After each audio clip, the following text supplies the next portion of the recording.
If breath is our first connection with the self, consciousness is the terrain in which everything else unfolds: our thoughts, our fears, our healing, and our expansion. And our next speaker is someone who has spent years of his life studying this inner landscape. We are honored to welcome Neelesh Marik, a visionary leader whose professional journey bridges technology, business strategy, and conscious evolution.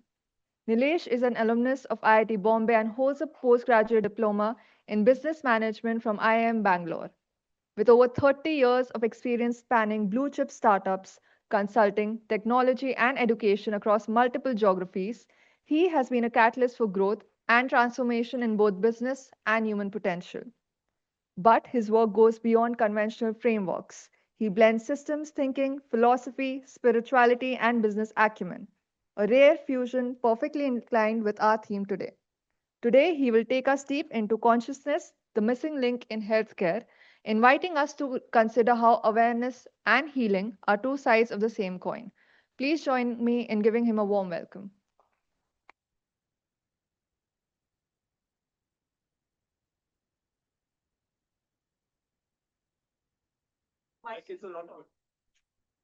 Hello,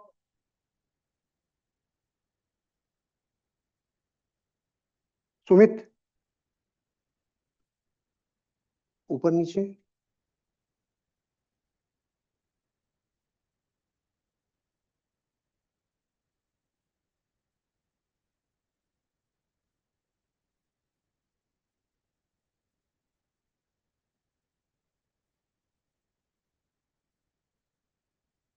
diagram showed.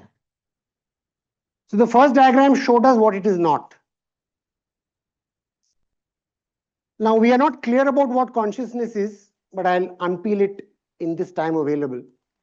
First, we should know that it is all that is. What is consciousness? All that is. It is a fundamental creative energy that constitutes all of existence and arranges everything that we go through. While doing this, it is self-aware. It knows itself. It knows what it wants to do or effectuate. It can do it, and while doing it, it has a blast. Good trip to be, right?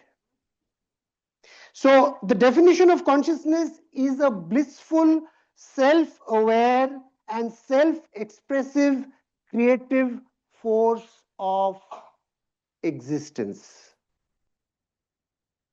Not a very complex sentence, understandable.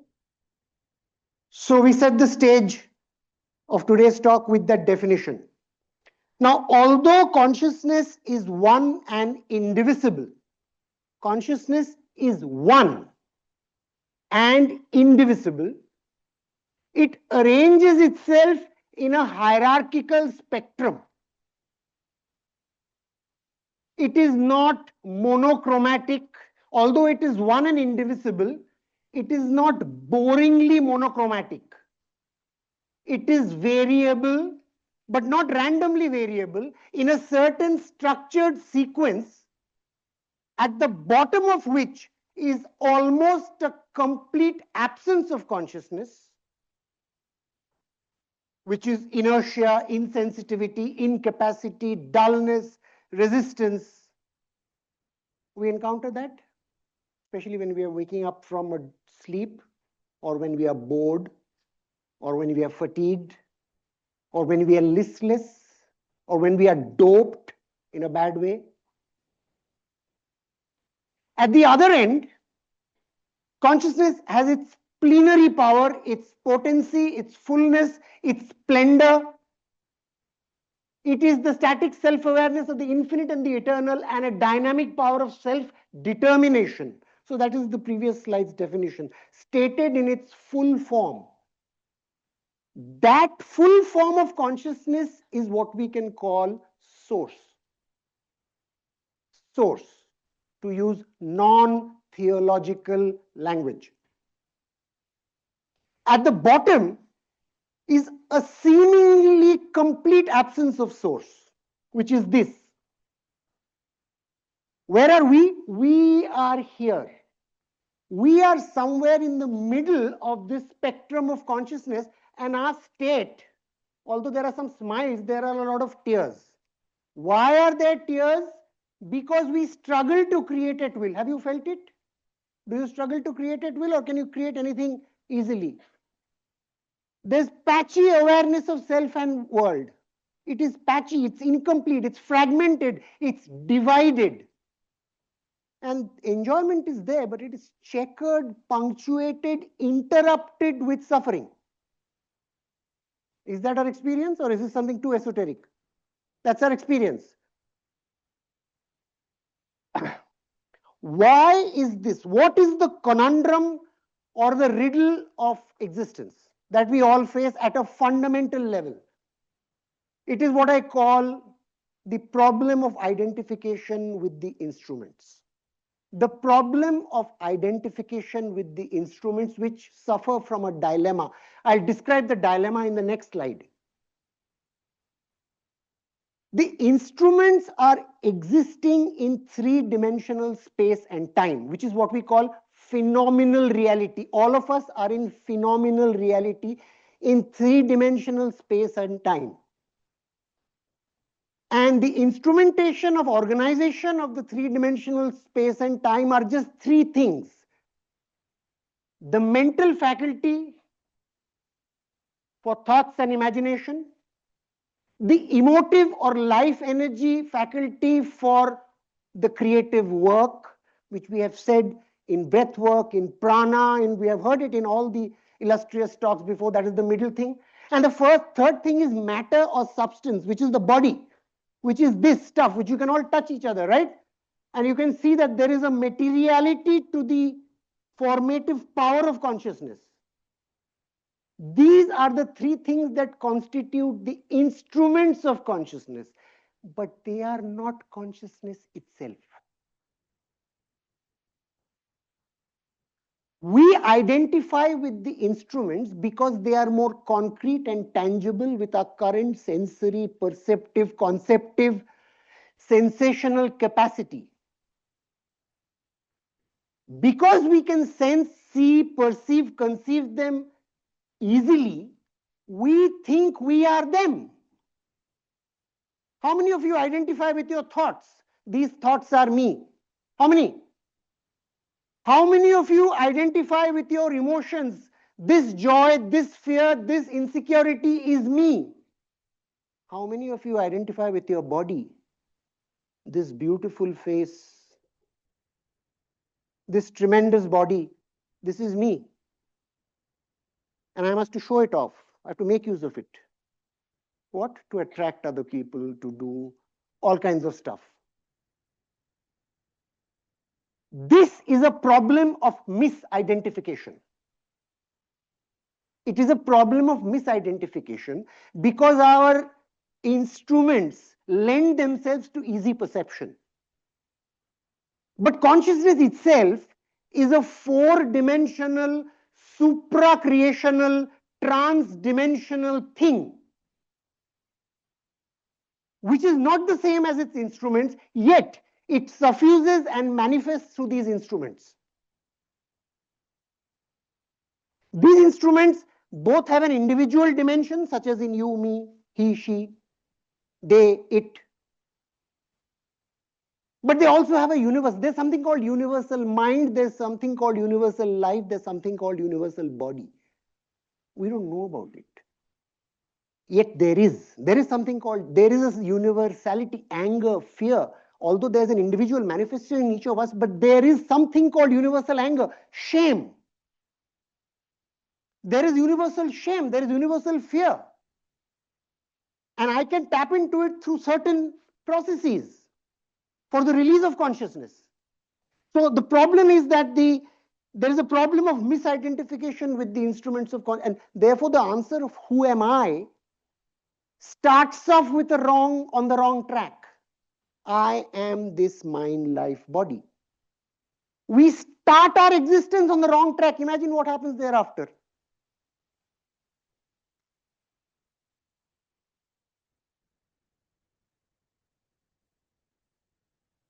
Now, the human self system, which is we, which we mistakenly identify only as individual mind, individual life, and individual body, is a very small fragment of who we are.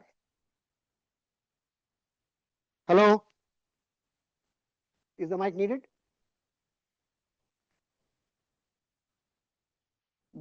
Sumit Bhaiya? Oh. We are not just the instrumentation. The yellow side or the golden side here is the side of consciousness. The green side here is the side of the instrumentation, which has an individual and a universal dimension. All of this together is us. We don't know it. Why is consciousness the missing link? Because we don't know this. Should you believe me today? Or do you want to find this out yourself? Kaire? Find out yourself. We have been endowed with a spark or a drop of the original source consciousness inside ourselves, but it's a bit hidden, a bit inside. We operate in the outer superficial layer, which is here. We are not aware that we are impinging with the universal equivalents of those instruments, which happens, by the way, through the chakras we have seen in some slides. We don't know what chakras are, some new age stuff. This tangible stuff. Chakras are the means through which the individual interacts, has commerce with the universe. But something even deep inside that we have no clue. This is the individuated unit of consciousness. There are terms and names for all of this. I'm not going into that. Some of you have been through this with me. Now, this being the human self-system, which we don't know, which is a composite unit of both consciousness and its instruments, undergoes a particular dilemma.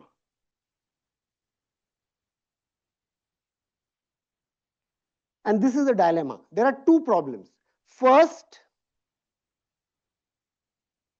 they are apparently cut off from the source to whom or which they owe their origin, existence, raison d'etre. A. And B, they also consider themselves separate from the universal equivalents of those three instruments. So there is a problem of mistaken autonomy, and there is a problem of separativity or the perception of separativity. Due to this, there is an apparent loss of wholeness. The way we convey the apparent loss of wholeness is through the term called the constellation of the ego formation. Mike just referred to that. And that is the root trouble, which we don't know about. Well, people say ego is the root of trouble. Why? How? Should you believe me or should you find out for yourself? That fragmentation, that separativity actually ruptures the wholeness. It ruptures the harmony. The etymological root of health is help, which means being whole. And therefore, the root cause, with all the other root cause engines that we have seen, the real root cause engine is to return to wholeness and the recovery of harmony.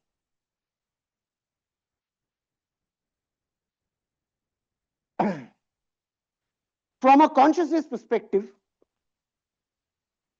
these are very esoteric and each of them can take a long time, but I will say from a causes standpoint, Mugdha talked about disequilibrium. Each part of our being is supposed to be meant to go on an evolutionary trajectory, but they go at different speeds, and that is disequilibrium results in illness. That is the primary cause of illness. There are other causes such as microbes, which are materializations of wrong frequencies.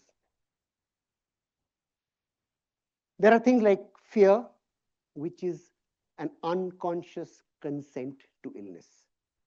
That is the definition of fear. I am in fear now because of this. Accidents are loss of lack, sudden drop of vigilance. Adverse forces, let's not get into, but there are some bad things. Cures of illness, I will say right now, we have seen some of these. The real cure of illness is to tap into the highest form of determinism. What does determinism mean? Determinism means a relationship between cause and effect. Because of the spectrum of consciousness, there are various grades of determinism. The more separated and lower down we are at the lowest level of determinism. The highest level of determinism is called grace. It's a long subject, but we can't go into it now. Faith is the means of connecting to the grace. Aspiration is the distribution of that faith into different parts of our being so that we can recover the equilibrium. Peace means active equanimity, not slothful slumber, but active equanimity. Good formations, placebo effect, the coup method, positive affirmations. Foundations of health, relationship with food, relationship with sleep. These are long subjects. Control of impulses, conscious strengthening and sensitization of the body, and tapping into right frequencies and energy sources. A lot of things Mike talked about. Cycle of life, yet another very big subject. We can have a full symposium. Birth, youth, old age, death. The esoteric meaning is, significance is, at the time of conception, the consciousness of the parents will determine the consciousness of the child. Most of us are in an animal state at that time. Youth, constant progress. The meaning of youth is constant progress. Old age means the loss of capacity to progress. Death means a state of complete non-adaptability.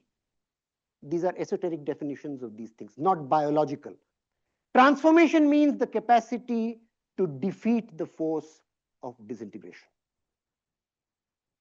Disintegration. When you die, you disintegrate. Your different parts of those three instruments collapse and enter the universal field. Ashes to ashes, dust to dust.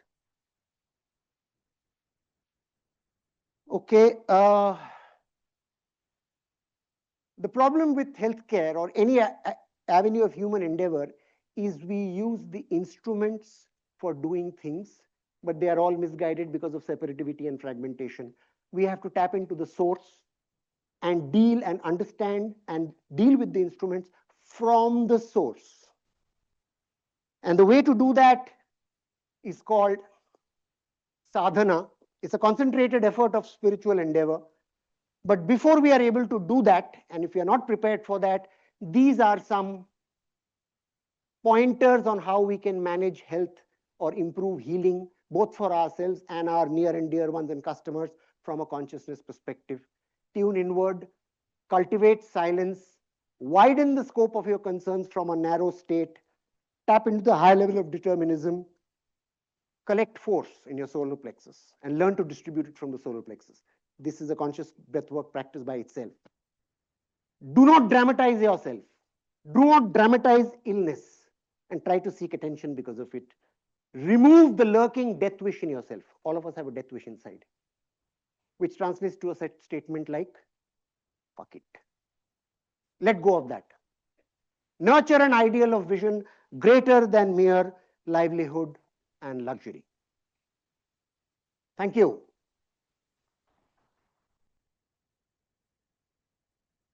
Sorry, questions, if any? Yes, sir. So-called longevity, the desire to improve health span. Without a work of consciousness, the desire for longevity is bullshit. Because if you have not resolved wholeness at the inside out level, your state of consciousness will be such that life will be equal to death. Like if you're miserable, what is the point in living for 100 years if you're screwed up? So the solution is inside out, as we have also heard with many other speakers today. But that inside out process is not through supplements and through eating and through, it is reconnection with source. That is why I said sadhana is the method. But we can't go into that technology today. Some of you are interested can contact Mukta or me. I have a question. Here. Where are you? Here. To your left. To your left. Oh yeah, please. Yeah. Is this related to consciousness? Is this looking to ourselves as a third person? Does it come under the being conscious? There is a first, second, third person, three-dimensional view of consciousness. The first person view of consciousness is I. The second person view of consciousness is you, the source. The third person view of consciousness is we and us, which is the universal field. So all three are simultaneous. Yes, sir.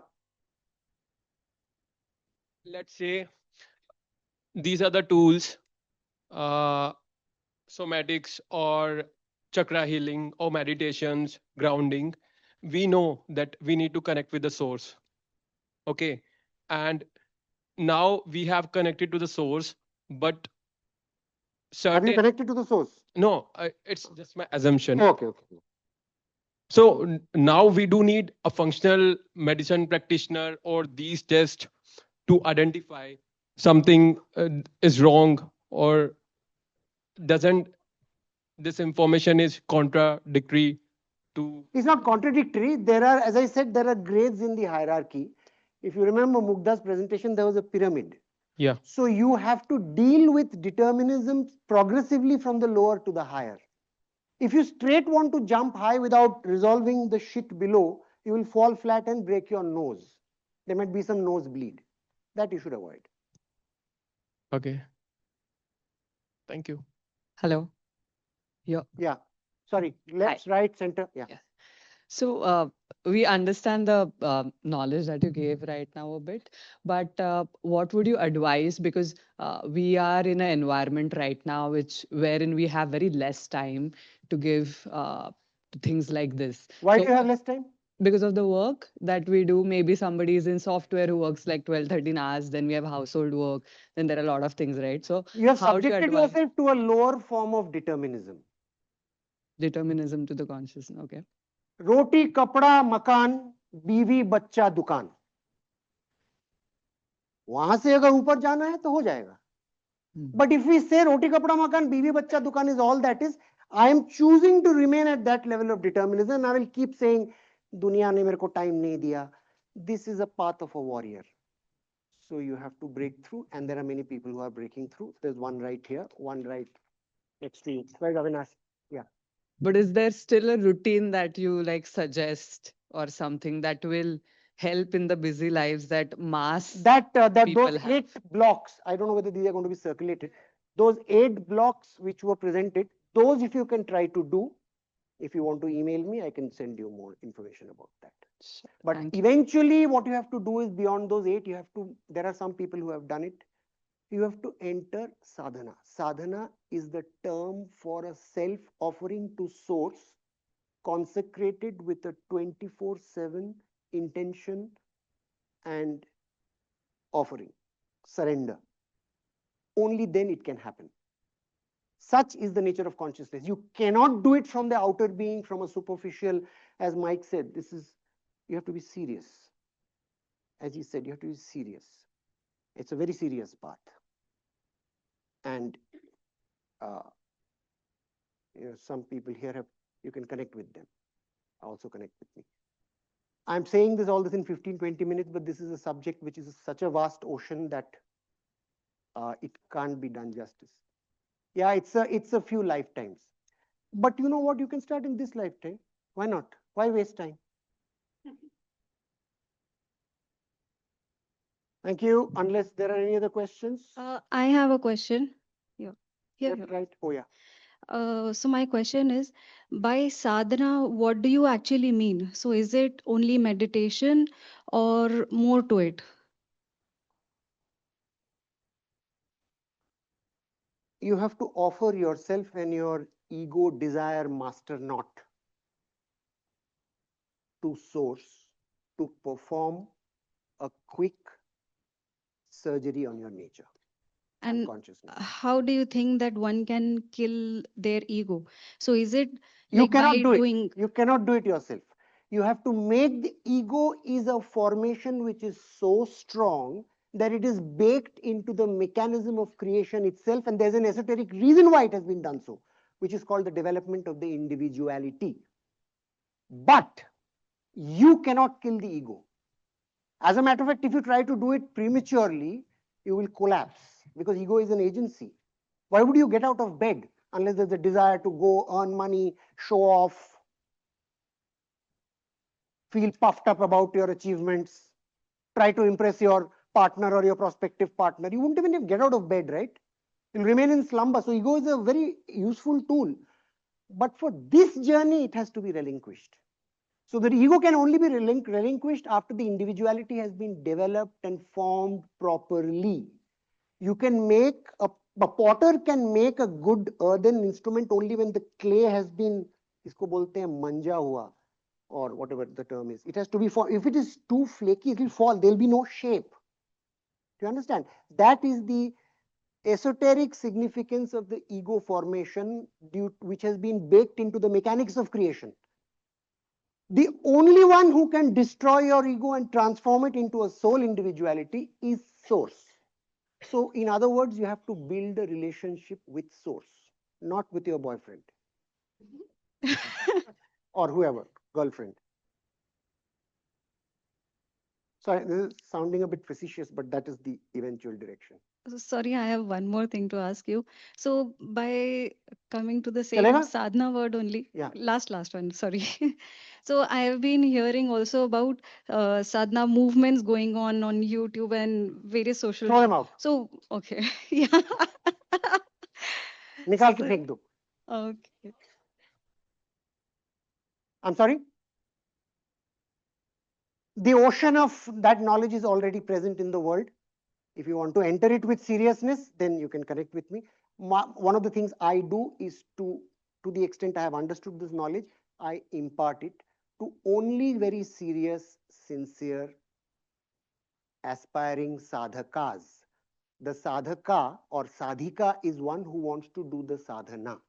And I run a 1 to 3 year program for people who want to enter this ocean of ultimate freedom. They become my clients. For your clients, you have to first do it. You can't do this by frauding. You can't be a parent saying, बच्चे झूठ मत बोलना, लेकिन साला खुद झूठ बोल रहा है दिन रात. ऐसा नहीं चलेगा.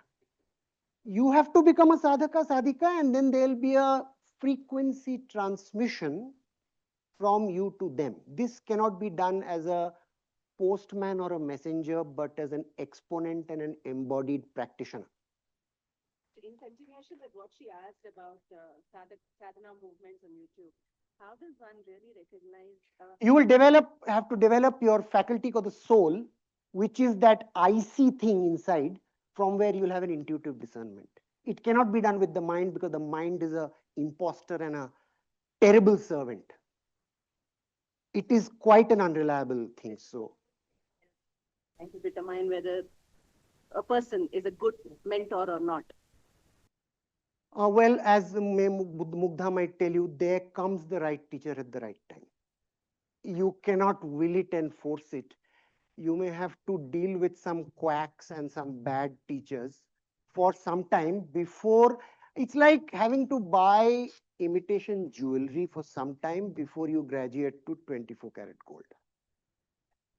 And as a matter of fact, the jewelry, trinket jewelry is important, because then you will recognize the value of the 24 karat. तो शुरू से 24 karat दे दिया तो ये क्या है, right? तो ऐसा कुछ logic है. Sorry. Spiritual window shopping. I have done 15 years of spiritual window shopping myself, in mystery schools, in dark caves, caverns, and then it has come my way. But I have had to slog my, whatever that body part is, a lot. Sorry, elders here. Sorry, yeah. One basic question. Yeah. You're talking about connecting to source and stuff. What is source? That I can't answer. Source is the one thing that exists. Source is all there is. And the dilemma of the instruments of consciousness is the fact that we are asking what is source. Do you understand? That is the dilemma. Thank you. The question demonstrates the dilemma that mankind is under. But this is not an error. This is a design principle. Because the source wants us to find him not through a cakewalk, but through sadhana. And there's a reason for that also. But for that, you have to join the sadhana. No more questions, please, now. We have to move on. We have to move on. We have to move on. Sorry, ma'am. No, no, no, no, no. Ma'am, you can network with him later, but please, not right now. Yeah. Thank you, Neelesh. Thank you.